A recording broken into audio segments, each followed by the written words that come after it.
What's up, what's up? And welcome to Life Adventure Philippines. In this channel, we create videos about travel, adventures, and everything in between to inspire you to get out there and experience nature in real life. Grabe, ang tagal na natin hindi nagawa yun. Buti nga memorize ko pa. So, anong plano? Ang plano ay dadalhin natin si Baby Miles sa Latrig. Ayan o. So, galing tayo ng Keswick, YHA Keswick. Yes. So, ito yung pinaka malapit and madali. Madaling akyatin. Dahil may kasama ka kaming baby. Ayan. Yes. Si Miles ay currently mag-11 weeks. So, magti 3 months pa lang siya. Kakatapos lang ng kanyang first dose of vaccine. Kaya ang akitin namin ay Latrig. Mga nasa 300 plus meters lang to. At sabi nga ni Alfred Wainwright, it offers the best views with the less effort. Sabi niya. So, nakaka-hype. Kaya good din daw to sa mga beginners. Beginners, like Baby Miles. So, ano din to, practice din para sa amin. Kasi at least kahapon na-travel na namin siya. Medyo na namin kung paano isakay ng train, ng bus, ganyan. So ngayon naman, paakyat. Yeah. Paahon. Training na rin ulit namin dahil ang tagal na namin hindi umaakyat ng bundok. Grabe. Siguro more than 1 year na. Simula nung na-pregnant ako, no? Kasi medyo sensitive. So ayun, paano ba tayo nakapunta dito? Ito yung video kahapon. What's up, what's up? What's up? And papunta kami ngayon sa train station dahil ang target natin ngayon ay Lake District. Keswick. Sa Keswick. After ilang months ng hiatus. Bring the baby to Keswick. Medyo excited na ulit kami kasi matagal na namin itong hindi ulit nagawa. Sana hindi maulan. At ayun. Sana okay si baby. Yeah. Nag-cooperate. Yeah. Kahapon medyo nag-cooperate naman siya. So, sana cooperative ulit siya ngayon. Let's go!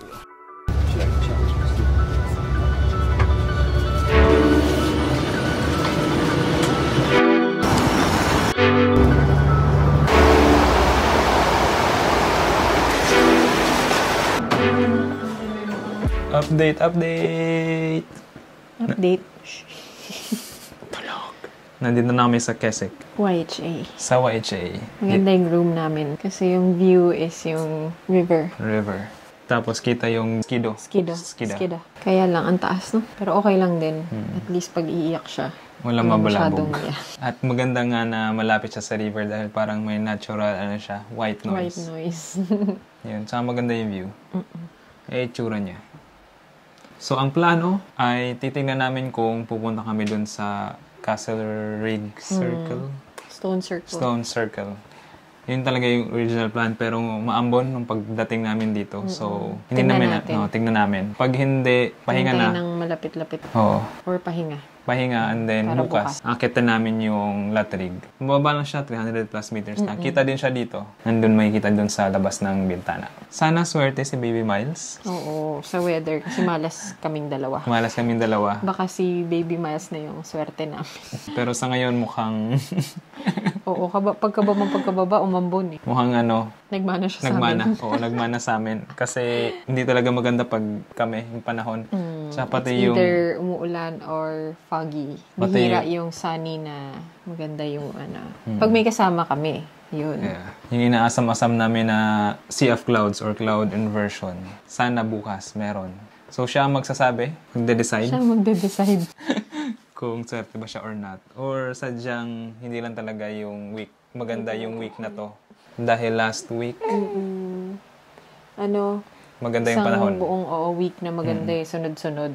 So, pag ganun, usually... The next week, hindi na maganda. Kahapon actually, sobrang init pa kahapon. So, ayun, time-lapse.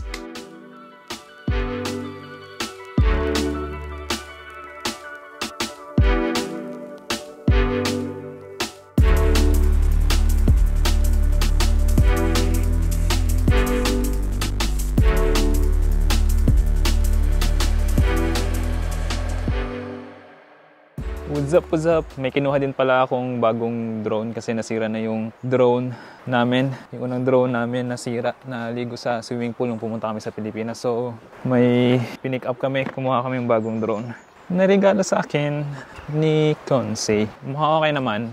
DJI Mini 3. So, tinest ko. Ito yung itsura ng mga shots. Ang ganda ng Keswick. Grabe. Babalik na ako dun sa YHA. Mukhang hindi na kami pupunta dun sa Stone Circle kasi maambon pa rin ngayon. Papahinga na lang kami. At bukas, sana okay yung weather kasi sabi bukas mas malakas yung ulan, hindi lang ambon. Pero it is what it is. Masaya. Masaya talaga dito. Maganda dito sa Lake District.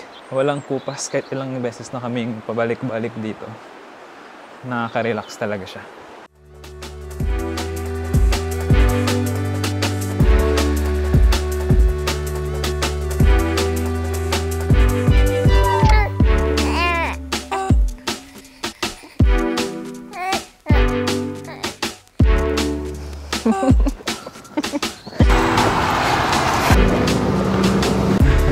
Ang bilis singalin. Yan yung kung paano kami nakarating dito sa Keswick. So far, nung sinabi namin kagabi na kung swerte ba si Miles or malas na kagaya namin. Malas talaga. Mukhang binawi nagmana sa amin. I mean, in terms of weather, mukhang binawi naman niya kasi... Sa ngayon Oo, sa ngayon. Kasi ang forecast ngayon, simula alas 6 ng umaga hanggang alas 12, uulan talaga eh. Sumasali sa... Pero kaninang umaga, maganda yung panahon. Grabe. Yes. Ito yun, video. Maganda. Ayan yung drone shot. Ang ganda. As in clear na clear at hindi umulan. Yes. So far, okay naman. Sana ma-maintain ang ganitong weather. Pero according sa forecast, okay na nga ngayong araw na to. Kasi kahapon... Nagbago, ano? Oo, maulan. So mukhang binawi ni baby. Sana. Mukhang sa ngayon, swerte siya. In terms of weather. Kasi kami malas kasi talaga kami sa weather. Hindi naman sa malas, pero basta ang weather namin ay laging foggy or raining. Yeah, dalawa lang yan. Lalo na pag nasa summit na. So, ayun. Nababago lang pag meron kaming kasama. Yeah. Ito na, mag-uumpisa na kami sa assault.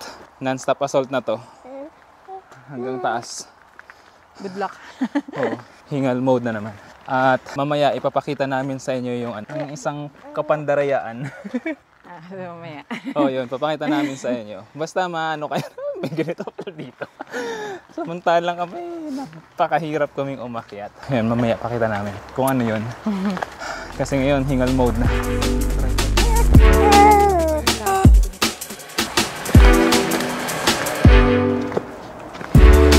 Grabe yung salt. Dito sa camera.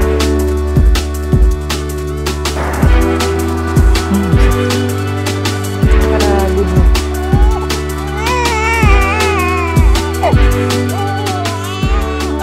Break muna kami dahil break. Dati water break lang kami eh. Kaya hiningal eh. Ngayon may gatas break na additional. You left daw something. Update! Ano nangyari? Done na kami mag-stop for baby's breastfeeding break. Tapos, napalitan na din namin siya ng diaper. And then, eto na, walking na ulit. Anon din pala, sinuotan na namin siya ng jacket. Kasi gininaw siya. Inaantok na din siya actually. Kasi kakatapos lang niya mag-feed. Kaya ito, naka-hoodie. Ang ganda ng view. Natapos na kami sa parang wooded area. Hello, Ito na Keswick. siya.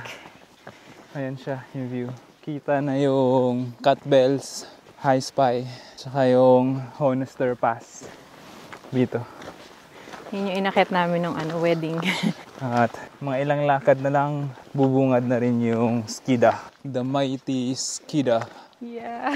Na natatabunan naman lagi ng clouds. Oo. Bubungad lang siya pero hindi magpapakita yung summit. Kaninang umaga, yung mga 7 a.m., sobrang Oh yeah. cleared niya. Sobrang... May picture ka, di Oo, ba? ito yung picture. Kitang-kita yung summit. Pero ngayon, papakita Ang namin ganda yung kasi ng Skida. Skida eh. Parang talaga siya triangle. Di ba? Yeah. Patusok. Ayan. Ayan yung Skida. Ang Skida ay isa sa parang ng Keswick eh. Yung alam mong nasa Keswick ka, parang ganon. Yeah. Makita mo siya from afar. Bakit Skida? Kasi silent W. Oo. Skidaw talaga siya. Skidaw. So, ito may trail dito. Ayan, shortcut yan papunta sa Latrig. Latrig. Kung makikita nyo, Yung mga tao from afar. Oo, yan yung Latrig. Pero tutuloy lang muna namin yung dito sa trail na to, sa kabila.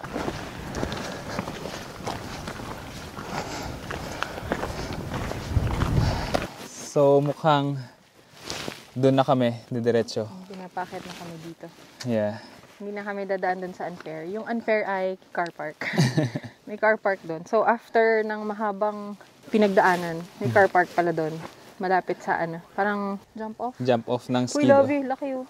Muntik mo na matapakan. Ayun, pag didiretsuhin nyo yan, skida. may car park doon, jump off ng skido. Kaya parang ang haba ng nilakad mo, tapos pagdating doon, may car park pala. So pwedeng mag-start from there. So sa ngayon, didiretso na tayo dito. Sa Coniston, don't you was that? Batang tuwa. Ganda na ng view dito. Yes.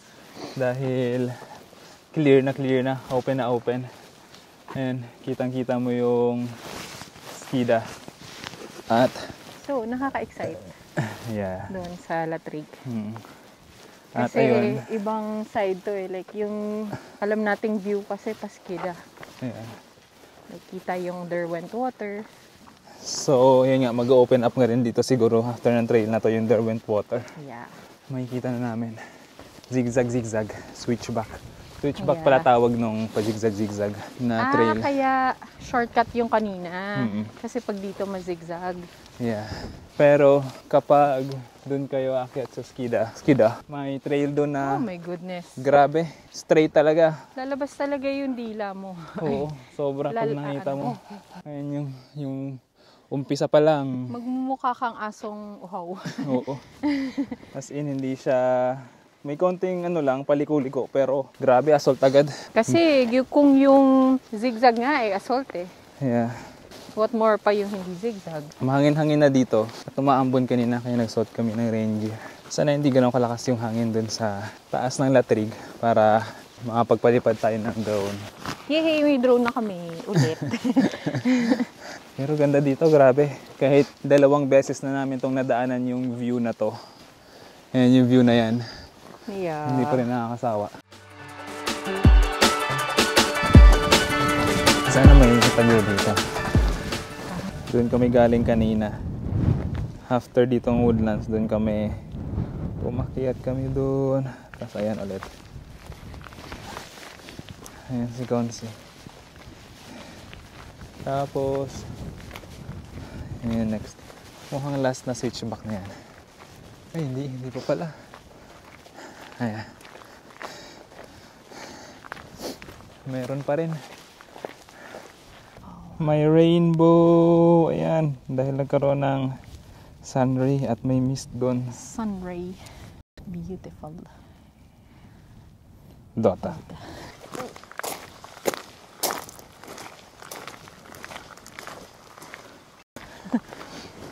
Mukhang ito na. Isa sa mga viewpoint. Napakaganda. Dito na kami. Ayan. Mag-open up na siya. 3, 2, 1, love you. Video kita. Sige. Ayan, kitang-kita na yung buong Derwent Water sa yung Keswick Town. Grabe.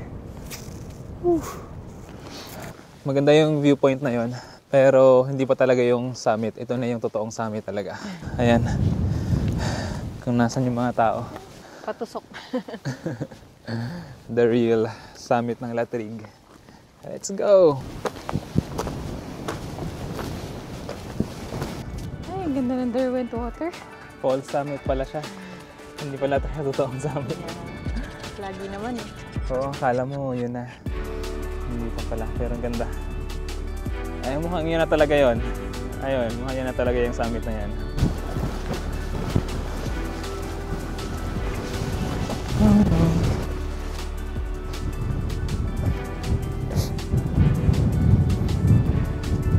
Grabe, mas lumakas yung rainbow. Woo! So mukhang nandito na kami sa summit ng Latrig kasi wala nang mas mataas dito. Ito yung view. Woo! Ayan yung Derwent Water sa yung Keswick At andito yung rainbow sa Skida. Lakas ng hangin. Wow, buo na siya. Buo na siya. Oo, grabe ganda.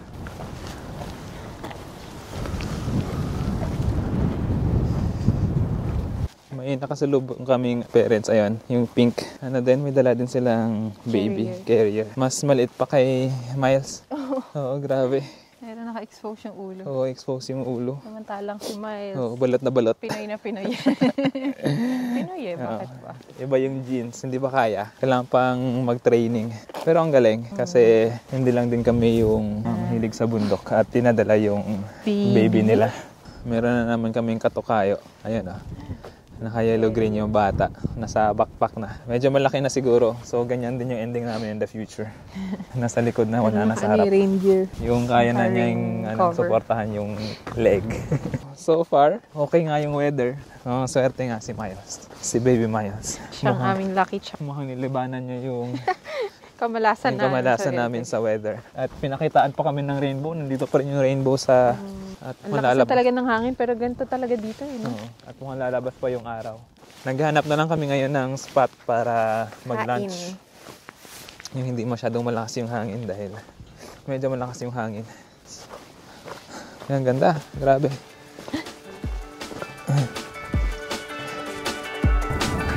Ang daming paupo din.